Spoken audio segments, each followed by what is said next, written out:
Bismillahirrahmanirrahim. Ila hadratin Nabi Mustafa Rasulullah sallallahu alaihi wasallam. Sallallahu ya baiti wa ikhwanina anbiya wa taslim. Wa alihi wa sahabati min al-mas'al min shay'in bid-din wa al-qur'an wa al-hadith al-mufassirin. Sallallahu ya baiti wa hadina wa jannina wa amalina amina akhrina khalaqina min shay'in. Muslimin wal muslimat wal muslimin wal syarika bi Muhammad ma'amuddin Abdurrahman wa walidi wa syarika ma'ahu wa syarika Usman Farakum Rawi wa syarika Isa bin Ismail Isa bin Al-Yamani wa syarika Muhammad Baqi wa syarika Abdul Hamid Abdul Samad wa syarika Muhammad Syafi Hasan Ismail syarika Al-Fa'il wa syarika Abi Alawi syarika Abdul Muhammad المغربي رئيس محمد آمين أحرر آل بسم اللهم الفاتحة. أعوذ بالله من الشيطان الرجيم. بسم الله الرحمن الرحيم. الحمد لله رب العالمين الرحمن الرحيم مالك يوم الدين إياك نعبد وإياك نستعين اهدنا الصراط المستقيم صراط الذين أنعمت عليهم غير المغضوب عليهم ولا الضالين آمين. Bismillahirrahmanirrahim. Alhamdulillahirabbil alamin. Shalatu wassalamu ala sayyidina Muhammadin wa ala alihi wa ashabihi ajma'in. Amma ba'du, fa nasdaqal hadithi kitabu wa khairul hadi Muhammadin sallallahu alaihi wasallam. Syarrul umuri muhdatsatuha wa kullu muhdatsatin bid'ah wa kullu bid'atin dhalalah. Rabbi ishrah li sadri wa yassir li amri wa hlul min lisani yafqahu qawli ya fattah ya alim. Ya Razzaq ya Karim, iftah lana udhur arifin bidulika karabika ya akramul akramin. Subhanaka la ilma lana illa ma'alamtana innaka antal alimul hakim wa tub alaina innaka antat tawwabur rahim. Bismillahirrahmanirrahim. Qala al-mu'allif rahimahullahu ta'ala wa nafa'ana bihi wa bi ummi dijabin. Thumma qala suratul balad Makiyatun wa ayatuha 20. Surah Al-Balad termasuk surah Makiyah yang turun sebelum Nabi hijrah ke kota Madinah. Jumlah ayatnya 20, ada jumlah ayatnya 20 ayat. Bayan surah tentang surah Al-Balad. Hadis suratul karimatu makiyatun. Surah yang mulia ini termasuk dalam kategori surah Makkiyah. Artinya turun sebelum Nabi hijrah ke kota Madinah. Wa ahdatsuha nafsu ahdafi suratil Makkiyah. Dan ahdatsnya itu tujuan itu adalah inti dari tujuan surah-surah Makkiyah. Jadi isi surah Al-Balad adalah inti dari ciri-ciri seluruh surah yang bersifat Makkiyah. Di antaranya ciri dari surah Makkiyah adalah berisi ketauhidan. Maka dikatakan min tasbitil aqidati wal iman. Di antara ahdath, di antara inti tujuan dari surah Makkiyah itu adalah tasbitil aqidah, menetapkan akidah wal iman dan keimanan. Apalagi wa tarkizi 'alal imani bil hisab wal jazaa, dan memantapkan keimanan, kepercayaan akan hari hisab, akan perhitungan wal jazaa dan pembalasan. Terus juga berisi wa tamyizi bainal abrar wal fujjar, dan juga membedakan antara yang baik dengan yang buruk, yang bakti dan yang durhaka. Salah satu ciri dari surah-surah Makkiyah adalah menanamkan akidah. Jadi pada proses dakwah di Makkah atau periode Makkah, ayat-ayat Makkiyah sebagai ciri dari wahyu itu adalah akidah yang ditanamkan. Belum secara menyeluruh ditanamkannya syariat. Salat saja itu baru diwajibkan pada tahun 2 Hijriah. Salat yang 5 waktu itu baru 2 Hijriah. Artinya ketika Nabi sudah hijrah selama 2 tahun di kota Madinah. Tahun berikutnya 3 Hijriah baru kewajiban zakat. Bahkan haji itu sudah 9 Hijriah. Kewajiban haji itu tahun 9 Hijriah itu sebelum Rasulullah SAW wafat. Itu baru haji kewajiban. Jadi ketika di Makkah itu ajaran yang diterapkan itulah akidah. Karena meyakinkan dulu umat ini, percaya dulu bahwa Allah itu sebagai Tuhan dan Nabi itu sebagai Rasul. Kalau orang sudah percaya, sudah yakin, maka syariat apapun bentuknya, hukum apapun bentuknya akan mereka taati. Tapi kalau mereka sudah tidak taat atau tidak yakin atau tidak percaya, maka hukum atau perintah apapun nanti mereka tidak akan patuh. Mereka akan menentang, akan melawan. Itulah strategi dakwah itu begitu. Akidah dulu ditanamkan. Bahkan dalam pembelajaran agama juga ulama kita itu dalam kalimat yang paling dahulu dipahami atau ditanamkan pada dia akidahnya itu tentang ketuhanan, tentang Rasul. Baru nanti ilmu-ilmu yang itu wajib ilmu fardu, itu akidah. Kalau akidahnya itu rusak, maka apapun akan menjadi rusak. Kenapa? Karena nggak ada akar hukum yang bisa dijalankan. Kalau akidahnya tidak kuat, maka di sini dikatakan sahabat ini ada ahdafus suratul makkiyah, ada inti dari tujuannya surah-surah makkiyah, isi surah-surah makkiyah ada surah Al-Balad. Apa yang menjadi inti dari ajaran-ajaran di dalam surah makkiyah itu? Tasbihil aqidati wal iman, pemantapan akidah dan keimanan. Apalagi buatan kisi al-imani bisa berjasa. Dan juga memantapkan keimanan kepada hari pembalasan nanti. Kenapa itu jadi penting? Hari hisab dan pembalasan menjadi penting untuk ditanamkan dan keyakinan. Karena itulah yang menjadi garda terakhir untuk orang tidak bisa bebas dari hukum yang dia akan dapatkan. Ketika di dunia dia bebas, maka di akhirat belum tentu dia bebas. Maka keimanan kepada hari akhir menjadi mutlak, wajib diimani, termasuk rukun iman. Maka banyak hadis-hadis yang terkait langsung dengan keimanan pada Allah dan hari akhir. Man kana yu'minu billahi wal yawmil akhir falyukrim dhaifah. Siapa orang beriman pada Allah dan hari akhir, muliakan tamu. Man kana yu'minu billahi wal yawmil akhir falyukrim jarah. Siapa orang beriman pada Allah dan hari akhir, muliakan tetangga. Wa man kana yu'minu billahi wal yawmil akhir falyaqul khairan aw liyasmut. Siapa orang beriman pada Allah dan hari akhir, maka ngomonglah ngomong yang baik, atau kalau nggak bisa, diam. Jadi kalau ngomongnya baik, kalau nggak, diam aja. Diam pun diam yang baik, Pak. Makanya liyasmut, bukan liyasmut. Apa bedanya? Ada yang mengatakan bedanya, kalau liyasmut itu yang dia mulutnya. Kalau liyasmut itu semua anggota wajib diam. Bisa nggak orang dia mulutnya kemudian tapi masih menyakiti orang? Bisa baik. Mulutnya diam tapi masih menyakiti orang bisa? Ya bisa loh, tangan gambar.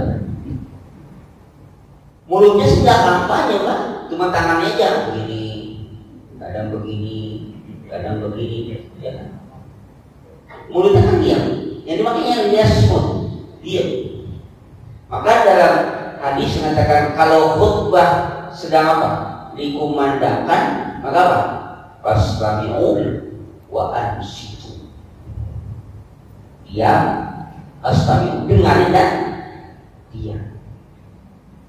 Pas kami wajna ansur itu diam mulut, diam yang lain. Jadi khutbah itu mulutnya diam, anggota yang lain juga harus diam. Jadi nggak boleh anggota mulutnya diam dan khutbah. Ini menjadi khutbahnya lama banget, khotibnya mungkin ngantuk. Ada apa begitu? Saya tahunya gitu pas habis selesai Jumat, aku banyak pesannya. Kali jam khutbah, masih jam Jumat. Ternyata teman bawa HP, kita pun bawa HP. Khotibnya nyebelin, khotibnya lama banget, bikin ngantuk. Lagi khutbah kan? Itu bertentangan. Maka ada ulama yang mengatakan walaupun membaca doa tidak boleh angkat tangan. Ada berpendapat begitu. Karena kalau angkat tangan berarti dia ngaliasmun. Kalau mengamini boleh mengamini karena respon dari apa? Jadi baca doa tapi angkat tangannya nggak boleh gitu. Ada yang memakruhkan. Kalau kita baca kiri ada yang memakruhkan angkat tangannya nggak boleh. Bahkan main-main kiri apa? Bahkan main-main kiri kan ada. Ya kalau kita kalah. Zaman Nabi kan belum berubah. Jadi ada pikir main ini. Itu apa? Karena apa? Nggak lihat semua. Termasuk saking lagi apa ya? Saking lagi rajinnya ini khutbah berubah di tasbih sama nggak boleh. Belum ini tasbih ya, pokoknya redaksinya asmiu wajib, asmiu dengerin dan ya udah dengerin. Nah, itu yang paling kita amalkan. Alhamdulillah kalau bapaknya dia khatib itu alhamdulillah jamaah kita itu hampir 99,99% itu asmiu wajib. Saking maksud. Kalau bapak nggak ada atas kelihatan kok.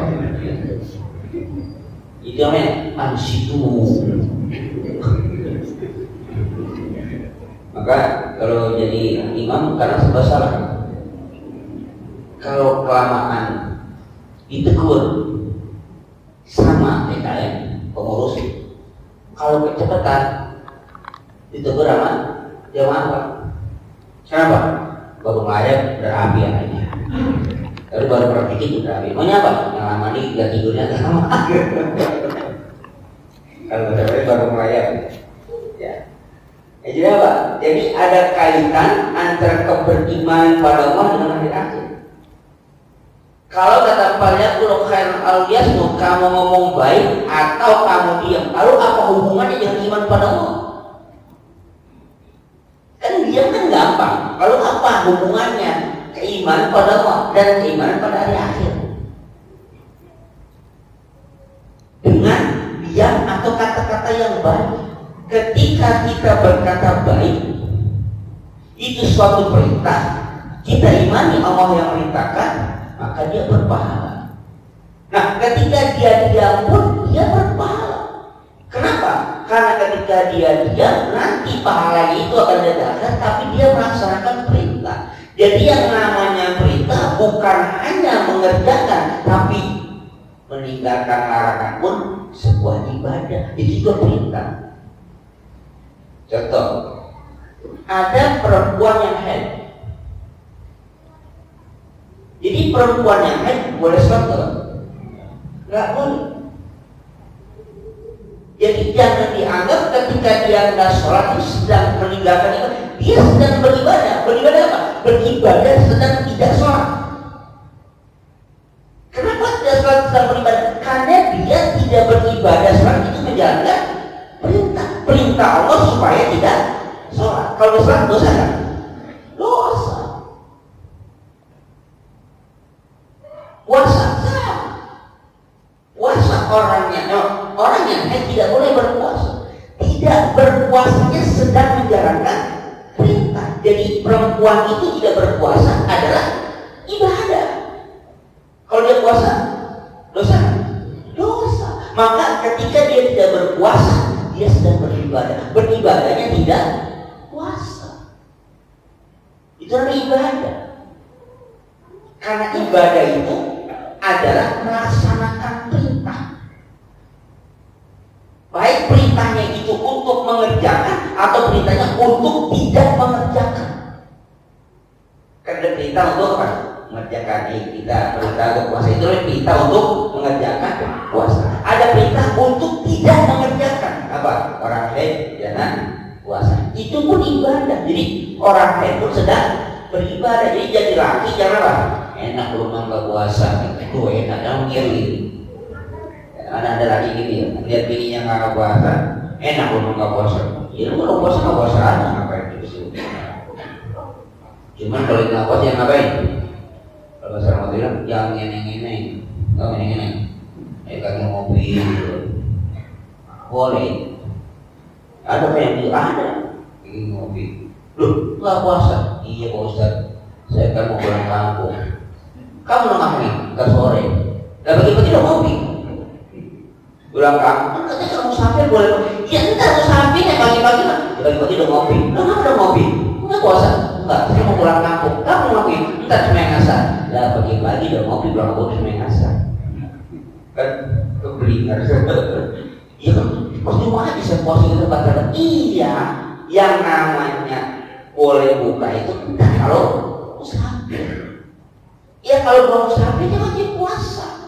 Ya bentar buka-buka juga. Iya betul, tapi tadi siapa yakin, siapa tahu sih kalau dia akan berangkat kan belum tentu juga. Kalau dia nggak jadi berangkat antara habis sembahyang isya, dia nggak puasa ya, dosa dia. Ya, jadi apa? Ntar berangkat berapa? Wah, berbuka pun itu pun kalau perjalanan. Kalau belum berjalan ya belum. Iya pagi-pagi sarapan dulu buat nanti pulang kampung habis main asar pagi-pagi apa? Sarapan, sahur. Ya. Jadi perintah untuk mengerjakan, ada perintah untuk tidak mengerjakan. Maka ditanamkanlah bahwa nanti setelah mati itu ada apa? Ada hisab, ada perhitungan, ada jaza, ada pembahasan. Itu harus ditanamkan. Karena kalau tidak ditanamkan itu semua, maka apa yang terjadi? Manusia akan berbuat kehendaknya di muka bumi ini. Yang penting di dunia senang.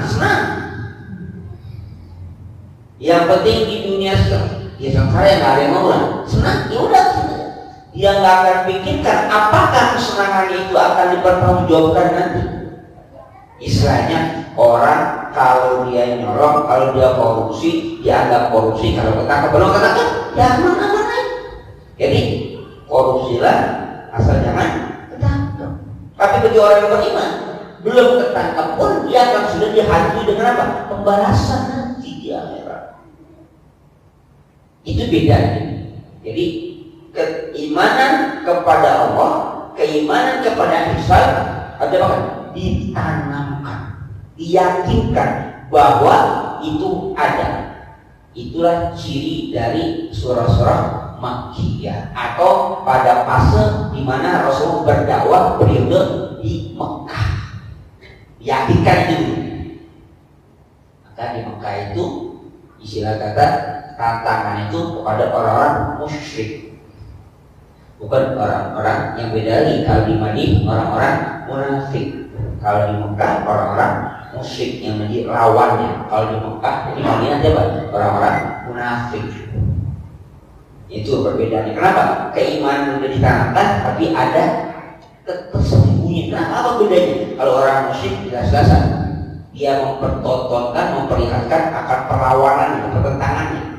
Tapi kalau orang munafik enggak. Ada di mana? Di hati.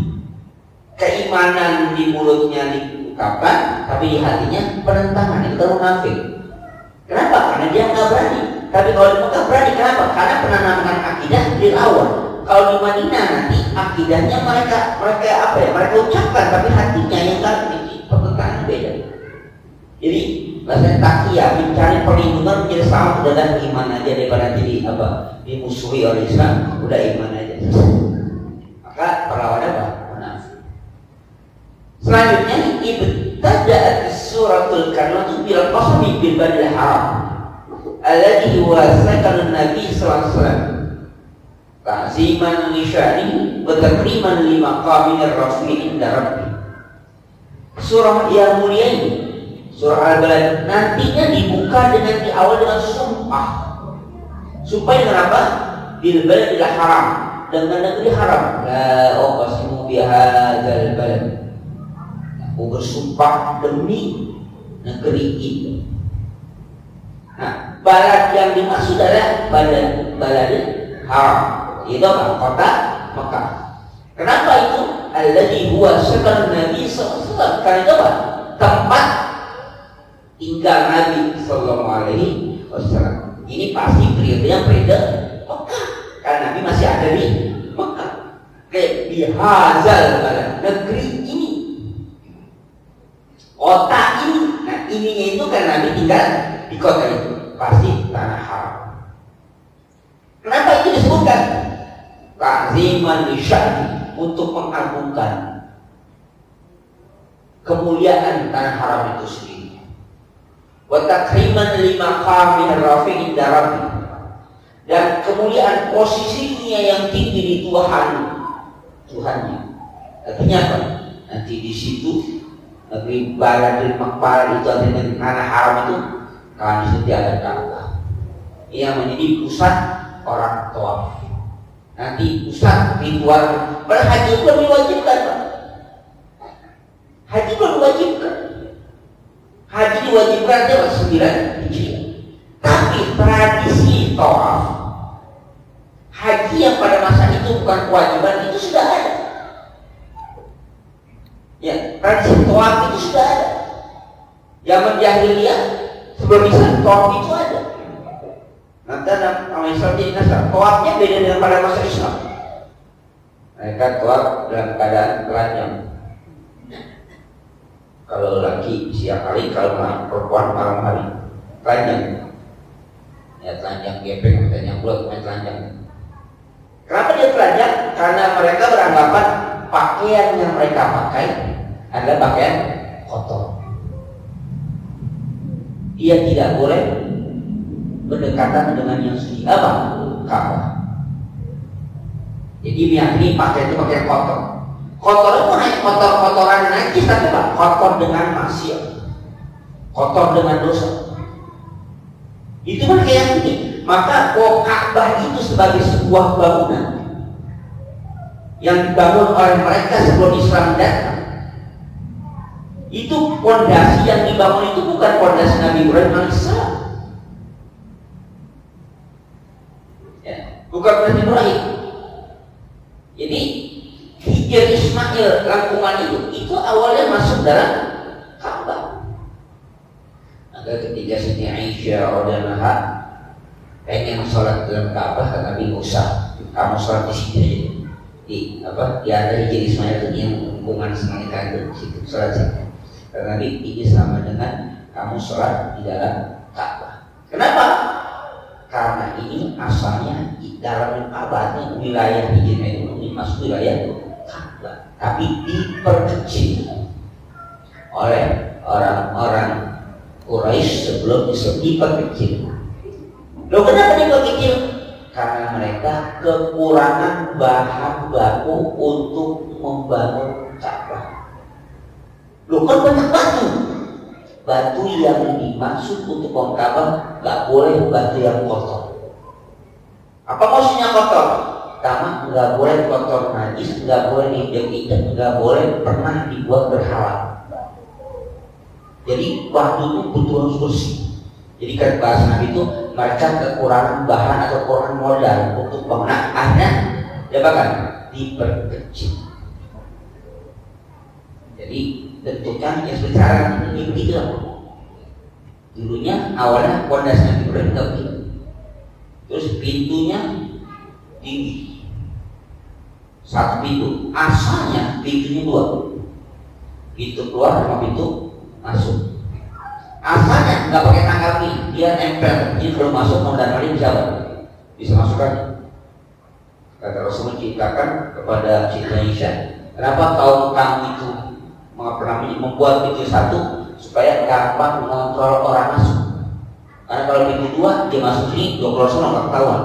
Kalau pintu dia masuk sini pasti dia keluar sini. Yang kedua, kenapa pakai tangga? Nggak pakai apa? Nggak langsung ke tangan dulu, asalnya langsung ke tangan. Karena untuk mengontrol juga. Jadi kalau ada orang yang nggak disukai, dia naik tangga udah langsung ditendang, jatuh gitu. Kalau pakai jam lojor aja masuk aja. Nah itu tujuannya. Jadi itu konstruksi itu sudah berubah dari konstruksi dari bangunan awal yang pernah Ibrahim alaihissalam. Artinya Ka'bah yang kita jadikan kiblat itu bukanlah bangunan orang Islam yang bangunnya. Walaupun nanti banyak perubahan, pergantian, pernah kebakaran, pernah kebanjir segala macam. Jadi dia tanda kutip tidak disakralkan sebagai sebuah bangunan yang dipuja, yang disembah, bukan, itu salah. Dia hanya sebagai arah kiblat. Makanya falyabudu rabba hadzal bait. Bukan falyabudu hadzal bait, tapi falyabudu rabba hadzal. Sembahlah, tauhidkanlah Tuhan rumah ini. Bukan sembahlah rumah ini, tapi Tuhannya, robbanya, robba hadzal bait. Jadi bangunan Ka'bah ini sudah ada. Jadi ibadah ritual haji itu dari dulu sudah ada.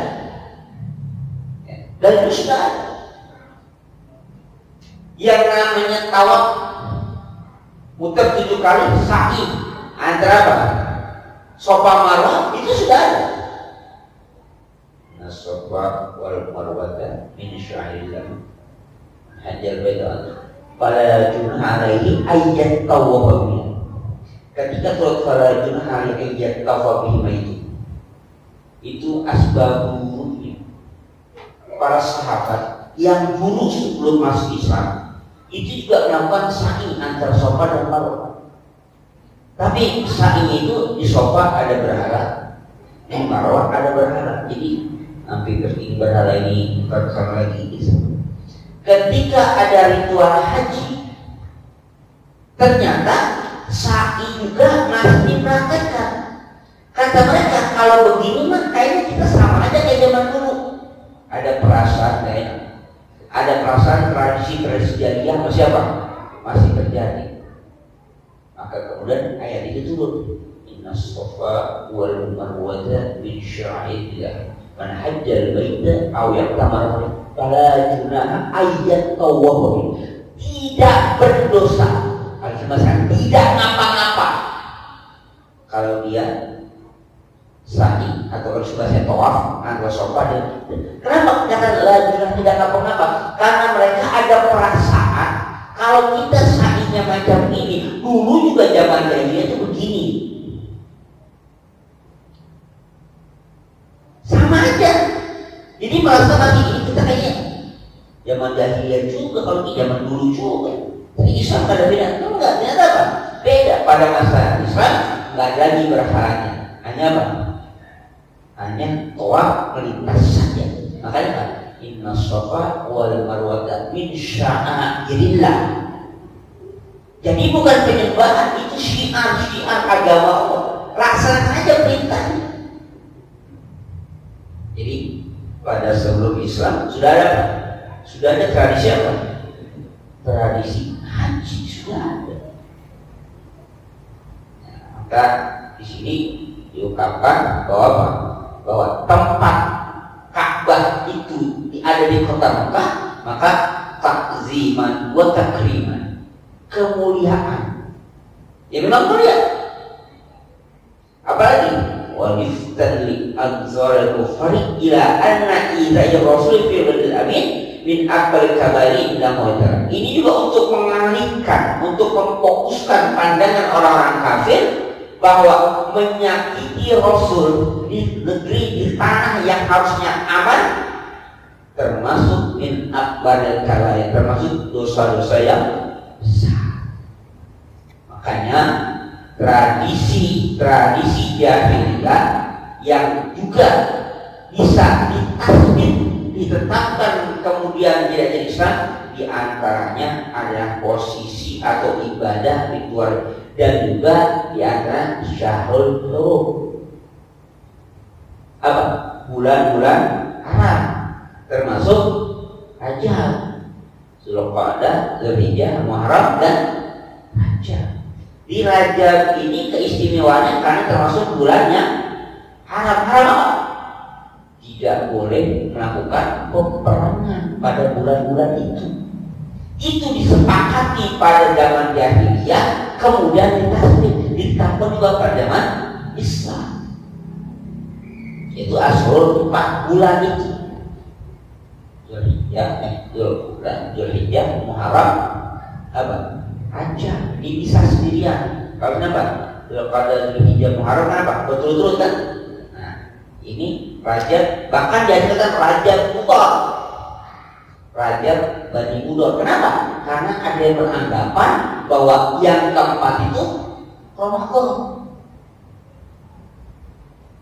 Tapi dipastikan Rajab itu bukan Ramadan, tapi Rajab Mudhar itu Rajab yang memang diapakan? Diagungkan oleh Bani Mudhar.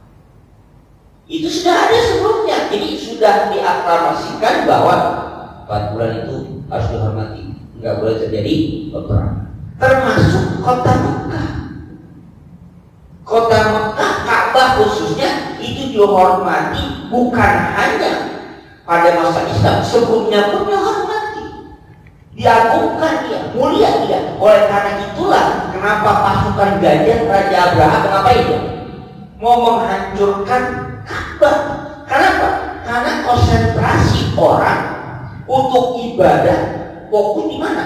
Di Ka'bah itu. Maka perputaran ekonomi bagus dia. Maka mau diculik, mau dipindahin ke Ka'bah, dilanjutkan, diganti. Itu ada sejarah.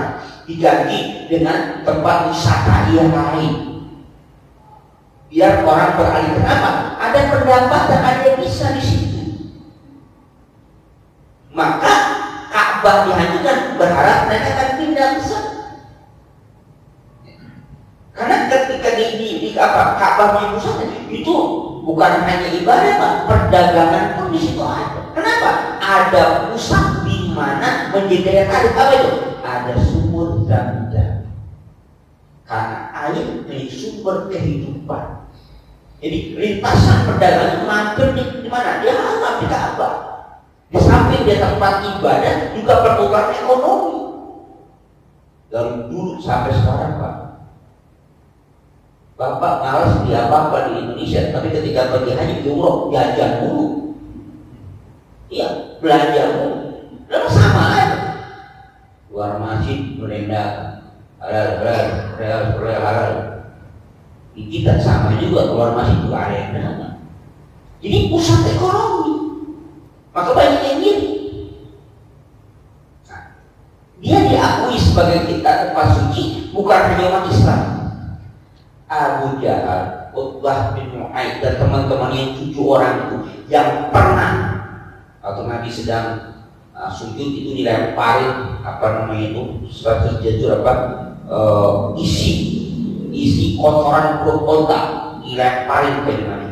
Bahkan Abu Jahal mau mendekat, mau dipicok kata ketika dia sujud. Tapi ketika dia datang mau itu kan malaikat sudah nungguin.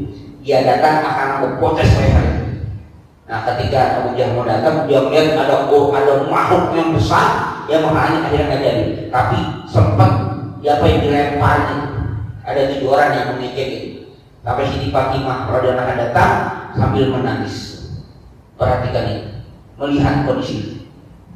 Lalu kata Rasulullah kepada Abu Jahal, Allahumma alaika bi'abidah. Sebutin maksudnya, ada 7 orang disebutin satu. Bagus, satu, perhatikan. Dan Nabi angkat tangan dan berkata, 7 orang dekat Quraisy itu kabur semuanya. Ketika Nabi angkat tangan berdoa, Allahumma alaika bi'abidah, kabur mereka semua. Kenapa? Karena mereka percaya bahwa di mana Nabi berdoa tempat itu tempat mustajabah, tempat suci. Dan yang berdoanya seorang yang mereka tahu siapa Muhammad itu, yang gak pernah berbohong, berakhlak, dia tahu. Maka setelah itulah menjadi keresahan bagi 7 orang ini. Apa keresahannya? Khawatir doanya Muhammad itu akan terjadi pada mereka. Apapun yang terjadi pada masa itu di Mekah, mereka tuh khawatir selalu dinasihati oleh orang-orang, hati-hati kalau ada peperangan dapat mereka nggak mau ikut. Nah, klimaksnya mereka ikut dalam perang Badar dan semuanya tewas di perang Badar.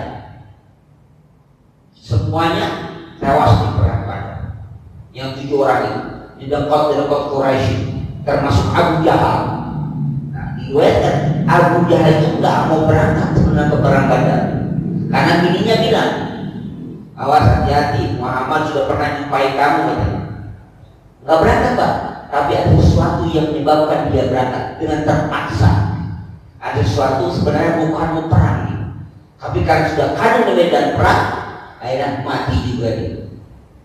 Nah, kemudian itulah di liang, bukan liang lain, yang di lubang sumur tua yang mereka dimasuk itu, Nabi berbicara, wahai orang-orang Quraisy, apakah kamu sudah mendapatkan apa yang dijanjikan oleh Tuhan kamu? Aku sudah mendapatkan apa yang dijanjikan oleh Tuhan aku. Tadi ngomong begitu sama Bapak pada yang tewas di perang Badar itu, orang-orang Quraisy. Umar Khattab datang, ya Rasulullah, apakah kau berbicara kepada jasad yang sudah ada ruh, tidak ada ruhnya lagi? Apa Rasulullah? Ya Umar, mereka dapat mendengar apa yang ucapkan, tapi mereka tidak dapat menjawab. Jadi mereka itu dengar Rasulullah, aku ucap itu mereka dengar, tapi mereka nggak bisa menjawab. Jadi Umar Khattab itu protes, katanya, kan udah mati, masih dia ngomong gitu. Nah, Rasulullah, dia bisa mendengar tapi tidak bisa menjawab. Maka kalau kita ziarah ke kubur, kalau kita datang apa baca doanya, Pak? Kalau datang ke kuburan itu, Assalamualaikum, hadiah kan? Dijawab nggak, Pak? Nggak aku kita dijawab mah. Artinya kita mengucapkan salam, dia tahu, ya kan? Iya, dia nggak bisa lihat, dia tahu. Cuman kitanya mungkin nggak tahu. Kalau dia jawab, ya saya mah kabur, Pak. Assalamualaikum warahmatullahi wabarakatuh. Ya, maka apa? Kata Nabi, dia bisa mendengar, tapi dia nggak bisa apa? Menjawab betul. Dia bisa dengar, dia nggak bisa jawab. Ya, kalau dia bisa jawab, mah dia kasih tahu. Ayo, yang di dunia itu pada iman semua. Jadi Ka'bah itu, Mekah itu maksudnya sudah mulia sejak awal. Ya. Nah kemudian ini untuk mengalihkan pandangan orang-orang kafir bahwa menyakiti Nabi di tempat yang mulia itu in akbaril kabair, termasuk dosa-dosa yang paling besar. Artinya hati-hati. Kalau satu tempat di mana dia mempunyai fadilah yang besar, yang berlipat-lipat ganda ketika kita melaksanakan ibadah, dia juga berlipat-lipat ketika kita melaksanakan maksiat. Ya, jadi ketika kita ibadah di sana berlipat ganda pahalanya karena tempat itu mulia, aku termasuk kalau kita maksiat pun sama. Dosanya beda dengan dosa di luar kota itu. Kalau Ramadan diagungkan, ketika ibadah di bulan Ramadan begitu besar pahalanya, maksiatnya ya sama. Maksiat di bulan Ramadan beda dengan maksiat di luar Ramadan. Ibadah di dalam Ramadan beda dengan ibadah sama. Jadi artinya seimbang antara pahala dengan dosa. Tanda kutip seimbang maksudnya bukan sama, tapi ketika dia dilipat gandakan pahala ketika melakukan ibadah, ya dosanya pun sama. Jangan ibadahnya kita kerjakan, kita maksiat, ya sama. Maka ini warifkan di anzar al-kufar ila anna idza ar-rasul fi badil amin bin akbar kabairina. Kalau orang-orang kafir menyakiti Nabi di tanah haram itu, di barat Mekah itu, maka termasuk perbuatan dosa yang besar. Kemudian summa tahaddatsat an bani kuffari Makkah alladzina igtaru bi quwwatihim wa anidul haqqa wa kadzabu Rasulullah sallallahu alaihi wasallam. Kemudian surah Al-Baqarah itu nanti akan berbicara tentang sebagian tentang orang-orang kafir Makkah. Apa yang diceritakan?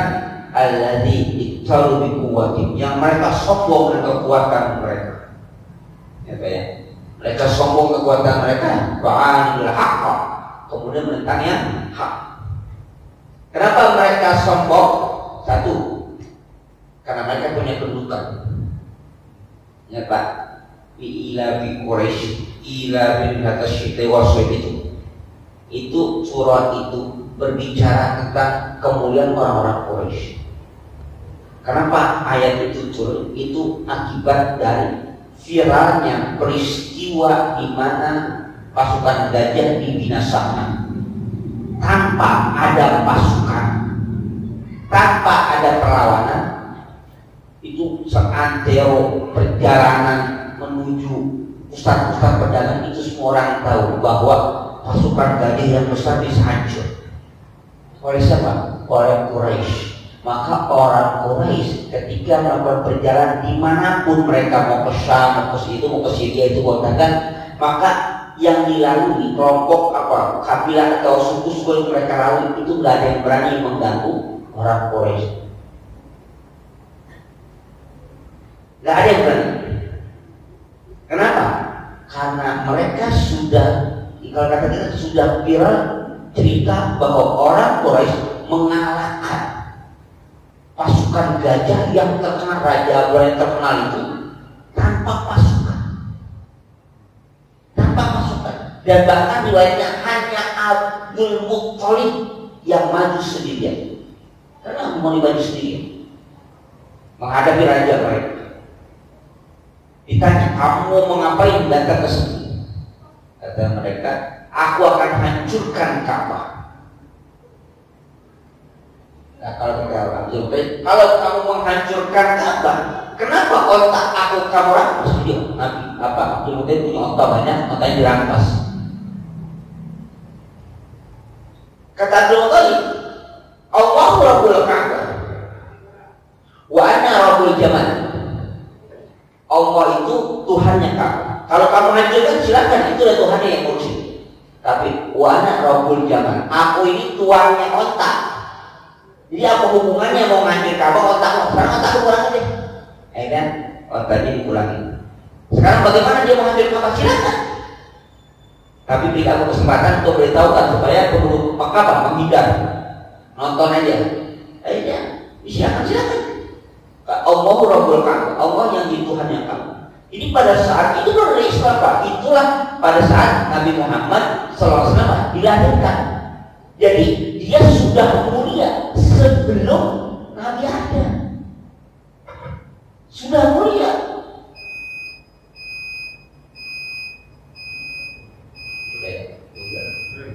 Belum.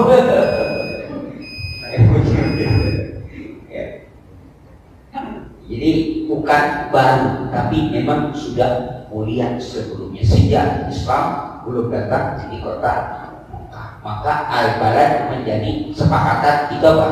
Adalah kota Mekah. Nah, ayat ini, surah ini nanti berbicara tentang itu, dan mereka apa? Bangga, mereka orang yang kuat. Ya udah, sama aja.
قال وكذبوا رسول الله صلى الله عليه وسلم وأنفقوا أموالهم في المباهات والمفاخرة وهو عليه السلام. الفاتحة.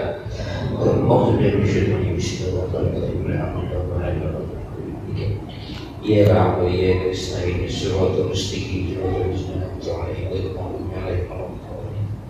صلى الله عليه وسلم يا الله يا معبود الله الرحمن الرحيم الحمد لله رب العالمين وفي مزيد يا رب لك الحمد ولك الشكر كما كرم العظيم بجبرانك. اللهم صل وسلم على الانوار والصراط الاغيار مفتاح باب اليسر سيدنا محمد المختار ولا تحارى خير عادل واليوم انفعنا ما علمتنا وعلمنا ما ينفعنا وارزقنا علما ينفعنا وزدنا علما.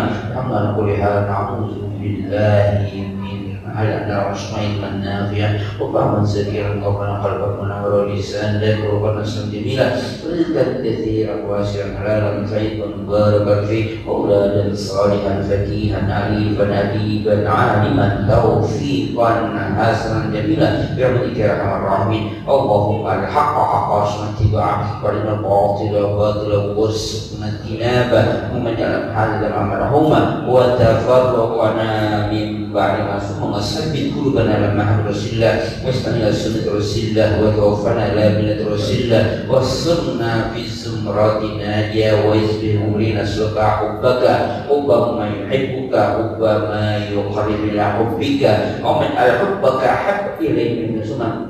ربنا تقبل منا إنك العليم وإنك تتوب ربنا آتنا في الدنيا حسنة وفي الآخرة حسنة وقنا عذاب النار. صلى الله على سيدنا محمد وعلى آله وصحبه وسلم. سبحان الله وبحمده يصفون وسلام المرسلين والحمد لله رب العالمين.